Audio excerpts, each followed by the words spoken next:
નમસ્કાર. આજે હું ભારતના મહાન ક્રાંતિકારી અને સ્વતંત્ર સેનાની શહીદ વીર ભગતસિંહ વિશે થોડું વક્તવ્ય રજૂ કરું છું.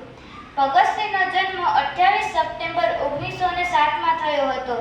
બાળપણથી જ તેમના મનમાં દેશપ્રેમની ભાવના હતી.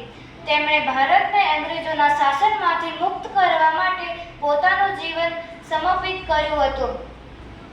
ભગતસિંહ હિંમત, દેશભક્તિ અને ત્યાગના પ્રતીક છે. તેમણે યુવાનોમાં દેશપ્રેમ અને સ્વતંત્રતાની જ્યોત પ્રગટાવી હતી. માત્ર 23 વર્ષની નાની ઉંમરે 23 માર્ચ 1931ના રોજ ભગતસિંહ, સુખદેવ અને રાજગુરુને ફાંસી આપવામાં આવી. ફાંસીના ફાંદે ચડતી વખતે પણ તેમના ચહેરા પર ડર નહોતો. તેઓ હસતે મુખે ઇન્કિલાબ જિંદાબાદના નારા લગાવીને દેશ માટે શહીદ થઈ ગયા. ભગતસિંહનું જીવન આપણને શીખવે છે કે દેશપ્રેમ, હિંમત અને પોતાના ધ્યેય પ્રત્યેની નિષ્ઠા ક્યારેય છોડવી જોઈએ નહીં. શહીદ વીર ભગતસિંહ અમર રહો. જય